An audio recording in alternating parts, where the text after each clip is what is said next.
A primeira coisa que vocês têm que entender é que aqui, para fazer bolo recheado sem glúten e sem leite, a gente tem que observar principalmente uma coisa. Depois tem outra coisa, mas principalmente essa daqui, ó. Vocês têm que aprender a identificar e a trabalhar com a estrutura da massa. Por quê? Porque os nossos produtos sem glúten e sem leite têm uma estrutura mais delicada. A nossa estrutura é mais delicada.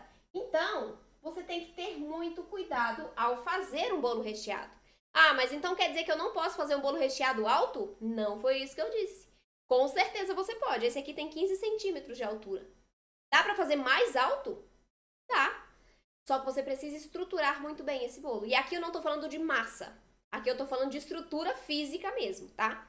Aqueles canos que a gente coloca dentro do bolo, separando a altura com um pratinho de isopor ou com algum outro objeto ali para você conseguir uma altura dupla de bolo. É possível sim, mas você precisa estruturar com objetos esse bolo. De dupla altura, por exemplo, tá? Agora, um bolo dessa altura aqui, a massa é suficiente. E por que a gente tem uma massa mais delicada?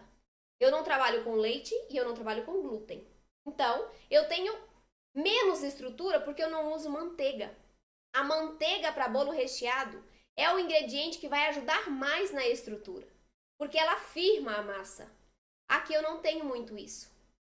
Por quê? Porque eu não uso manteiga. Ah, e se eu usar a manteiga de coco, vai funcionar? Ela dá um pouco mais de estrutura, mas não dá tanto assim. Porque a manteiga de coco, ela não tem a mesma consistência, a mesma plasticidade da manteiga de leite animal.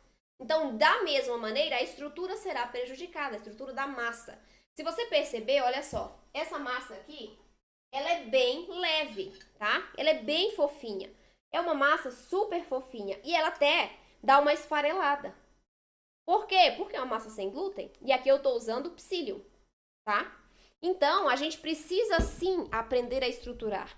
E aí, quando a gente está falando em estrutura, a gente trata de equilíbrio de receita, né? A gente trata principalmente de equilíbrio de mix de farinhas.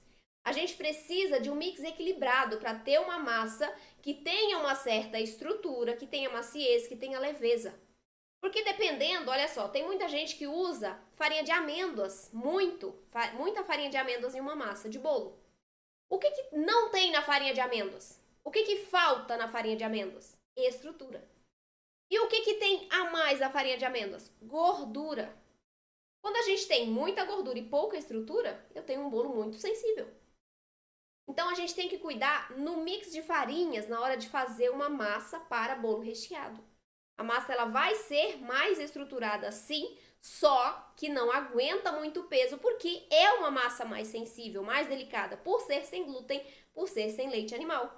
Mas é totalmente possível a gente conseguir fazer a montagem ali de 3, 4 camadas, tranquilo, desde que a gente observe um outro ponto, que é na verdade, né, a escolha do recheio, o ponto do recheio. Como assim a escolha do recheio ou o ponto do recheio? Para a gente trabalhar com massas menos estruturadas, é importante que a gente identifique. Por exemplo, essa massa de baunilha aqui, ela é super leve, super delicada. Não dá para eu colocar nesse bolo de baunilha, nessa massa, um brigadeiro. Porque o brigadeiro é muito consistente. E eu tô falando do brigadeiro que vocês fazem em casa com leite condensado aí, seja zero lactose ou não. Brigadeiro sem leite dá para fazer? Dá. Porque o brigadeiro sem leite, ele é mais leve, ele é mais cremoso, não é tão consistente quanto o brigadeiro feito com leite condensado. Como aqui a gente não usa leite condensado, você consegue usar um recheio de brigadeiro na sua massa tranquilamente, porque ele é um recheio mais fluido. Então é importante aqui na escolha do recheio que você observe o ponto da massa, né, a estrutura da massa. São duas coisas que você precisa observar. A estrutura da massa, para ver qual é a porcentagem de peso, de firmeza desse recheio que você vai usar. Se é uma massa mais delicada como essa de baunilha ou de bolo pão de ló, você vai usar um recheio mais leve. Por exemplo, um creme de baunilha, um creme de coco, né? Esses recheios que são mais fluidos, que são mais leves, que não vão prejudicar a estrutura da massa. Perfeito? Ah, não, mas a minha massa ela é mais densa. Eu tenho uma massa de chocolate que ela é mais densa. Então, sim, ela aguenta um pouquinho mais de peso. Aí eu já consigo trabalhar com brigadeiro, tá? É muito importante vocês observarem isso aqui. Ponto de recheio tem a ver muito com a estrutura da massa. É a escolha do recheio que você vai usar. Porque se você coloca um recheio pesado demais, a sua massa, que já tem pouca estrutura, vai desandar de vez. O seu bolo pode rachar, pode desmanchar. Quando você vai cortar, por exemplo, você fez, montou o bolo, deixou na geladeira, que tem um tempo, né? Tem toda uma ordem ali de montagem. Vocês aprendem tudo isso lá no curso, enfim. Aqui eu ensino também algumas coisas. Então, tem que ter uma montagem certa. Você vai deixar um tempo na geladeira para firmar isso. Vamos supor, você fez o brigadeiro, né? O recheio de brigadeiro, e aí colocou na geladeira. Só que em vez de você deixar em temperatura ambiente por uma meia hora, 1 hora, para que o brigadeiro desse uma amolecida, não, você fez o quê? Foi lá e cortou o bolo. O brigadeiro estava firme. O que aconteceu? A partir do momento que você coloca a faca no bolo e afunda, o brigadeiro vai junto e leva a massa inteira. Então você tem que ter esses cuidados, são cuidados simples, mas que você precisa observar, caso você trabalhe com esse tipo de massa, que tem uma estrutura mais delicada. Dá para fazer, só que a gente precisa ter mais cuidado ao executar esse tipo de receita, tá? E aí, o que está ligado na estrutura da massa? Tem um outro ponto aqui. Dá para ver aqui? Dá. Tem uma outra coisa aqui que você tem que observar, que é a quantidade de calda. Ah, essa é uma dúvida que muita gente tem. Dá para molhar o bolo sem glúten? Dá para umedecer as camadas de bolo para eu colocar o recheio, para ele ficar mais úmido? Sim, esse aqui eu umedeci. Umedeci embaixo, umedeci em cima, nessa massa. Qual é o pulo do gato aqui? É a quantidade de calda que você coloca. Se você encharca a sua massa, a chance dela desandar é muito, muito, muito maior. Porque ela já tem uma estrutura delicada. Se você molha essa estrutura, ela desmancha. Então, é extremamente importante. Você vai usar calda? Sim, você pode usar calda. Mas você tem que saber a proporção de calda e como aplicar essa calda na massa. Tem massa que vai absorver mais calda, tem massa que vai absorver menos. Exemplo, bolo pão de ló. Alguém já umedeceu uma massa de bolo pão de ló? Você já percebeu que ela absorve muito mais a umidade do que uma massa comum? Por que isso? Porque o bolo pão de ló tem uma massa mais seca. A gente coloca ovos ali, não tem líquido na massa, não tem gordura. Então, o bolo pão de ló é uma massa mais seca. Eles classificam até como uma massa esponjosa. O que é isso? A esponja faz o que com a água? Chupa. E aí, você tá lá no bolo pão de ló, umedecendo a sua massa, você vai colocando calda, e ele continua absorvendo. E você vai colocando calda. O que vai acontecer com esse bolo? Ele vai desmanchar. Então, além da estrutura da massa ser mais delicada, e você ter que observar isso, principalmente no tipo de mix de farinhas que você está usando, o ponto do recheio é extremamente importante. Massas delicadas e leves precisam de recheios leves e fluidos, mais cremosos, porque senão a sua massa vai ter prejuízo na estrutura e pode rachar, pode desandar o seu bolo. E a terceira coisa é a quantidade de calda. Pode umedecer? Pode, mas tem que ser com parcimônia, tem que ser com cuidado. Para só umedecer o ponto correto ali para ela ficar úmida, não encharcada. Porque encharcou, você também pode perder essa massa. Certo, gente?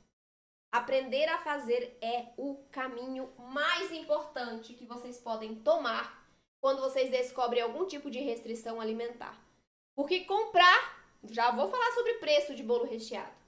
O que eu recomendo para vocês? Aprenderem a fazer. Então, aprenda a fazer os seus preparos, porque aí você nunca mais passa vontade. Porque aí você vai fazer bolo recheado para todo mundo. Ah, tem uma festa de aniversário do meu sobrinho. Faz o bolo recheado. A Mariana, a aluna que eu citei antes, ela fez o primeiro bolo recheado dela, ela fez primeiro não, né? Ela recebeu uma encomenda de um amigo que queria um bolo de recheado dela pro aniversário dele. E ela falou, nossa, será que eu consigo?